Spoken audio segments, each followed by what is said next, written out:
Bonjour à tous, je vais vous présenter le contenu du cours Résistance du matériau, destiné aux étudiants de deuxième année génie mécanique et électromécanique à Centre universitaire Abdelhafid Boussouf Mila. Comme j'ai annoncé dans la vidéo About, la résistance des matériaux a trois objectifs principaux. Le premier objectif, la connaissance des caractéristiques mécaniques des matériaux, comportement sous l'effet d'une action mécanique, l'étude de la résistance des pièces mécaniques, résistance ou rupture, l'étude de la déformation des pièces mécaniques. Concernant le plan du cours, j'explique en détail deux chapitres programmés dans la matière résistance du matériau. Le premier chapitre est intitulé Introduction et généralité. Il contient Introduction, hypothèse générale, les réactions, le torseur de cohésion. Le deuxième chapitre intitulé Traction et compression et contient définition, contraintes normales de traction, essai de traction et conditions de résistance. Introduction, la résistance du matériau est l'une des branches de la mécanique utilisée pour prévoir comment les solides résistent et se déforment sous l'action des charges qui les sollicitent.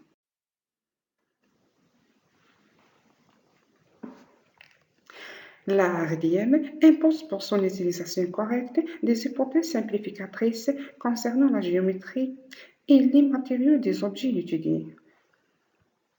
Hypothèse sur les solides. En RDM, les solides étudiés portent le nom de poutre.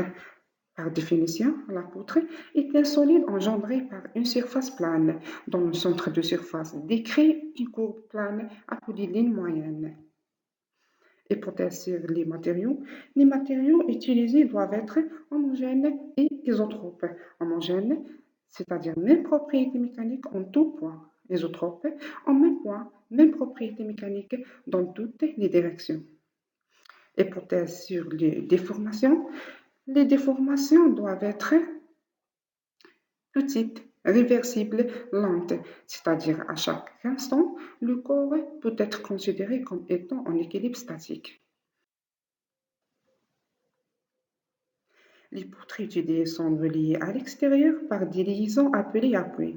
La classification des appuis se fait d'après le nombre de degrés de liberté. Le premier type, c'est l'appui simple, se caractérise par 2 degrés de liberté et une composante de réaction. Les 2 degrés de liberté sont la rotation entière de l'appui, la translation parallèlement au support de l'appui. Deuxième type, l'appui double ou articulation, se caractérise par 2 degrés de liberté et une composante de réaction. Le degré de liberté, c'est la rotation entière de l'appui. Troisième type, l'encastrement, se caractérise par aucun degré de liberté et 3 composantes de réaction. 2 composantes suivant de direction perpendiculaire et passant par un couple appliqué en le torseur de cohésion. Les forces intérieures qui apparaissent suite à l'application des forces extérieures s'appellent efforts internes. On distingue les efforts internes suivants. Effort normal, N, c'est la force de direction tangente à la courbe moyenne. T, l'effort tranchante, c'est la force perpendiculaire à la courbe moyenne et provoquant un cisaillement. Ty, c'est l'effort tranchant sur l'axe Y. Tz, effort tranchant sur l'axe Z. Le moment de torsion MT représente la somme de toute force intérieure par rapport à l'axe de la barre. Moment de flexion MF, c'est le moment dont le vecteur est perpendiculaire à la courbe moyenne et provoquant une flexion MFY. C'est le moment fléchissant selon l'axe Y, MFZ, le moment fléchissant selon l'axe Z. Le torseur de cohésion prend alors la forme la plus générale suivante. Passons maintenant au deuxième chapitre intitulé Traction et compression. Comme définition, une poutre ou une pièce est sollicitée à la traction si elle est soumise à deux forces axiales directement opposées appliquées aux surfaces de section extrême et qui tendent à l'allonger ou à la raccourcir.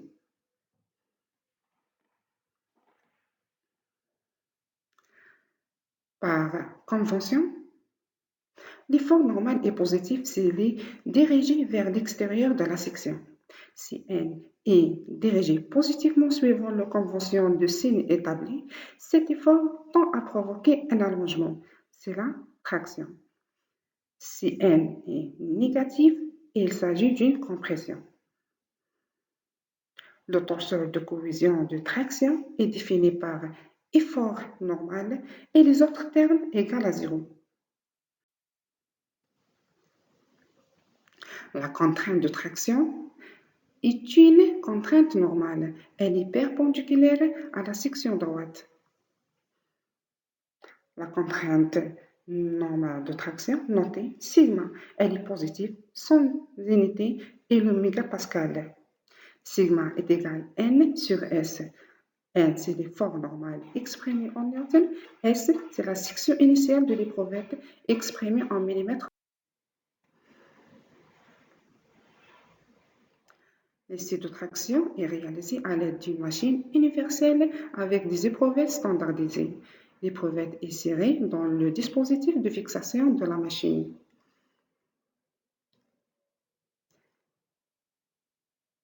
Est soumise à un effort de traction qui tend à allonger jusqu'à la rupture.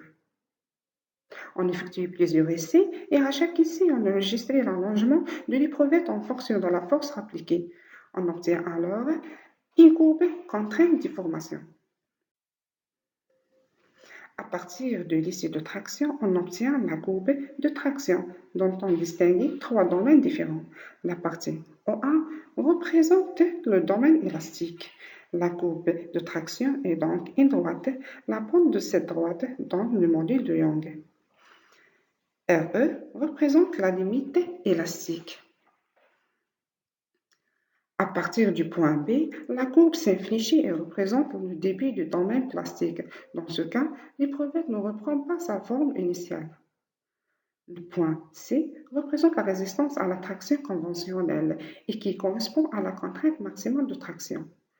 Le point D correspond à la rupture de l'éprouvette et qui est caractérisé par RR, résistance à la rupture. L'allongement relatif ou bien la déformation epsilon est égal à delta L sur L0, avec delta L c'est l'allongement de l'éprouvette, L la longueur initiale de l'éprouvette exprimée en mètres ou bien en millimètres. Pour vérifier la résistance de la poutre à la sollicitation, on compare la contrainte maximale avec la contrainte appliquée. La contrainte appliquée doit impérativement rester inférieure à la limite pratique à l'extension du matériau. La contrainte pratique, exprimée en mégapascal, est égale à la limite élastique en mégapascal sur le coefficient de sécurité, sans unité. Merci d'avoir regardé cette vidéo. J'espère que mon explication est claire. À la prochaine vidéo. Merci.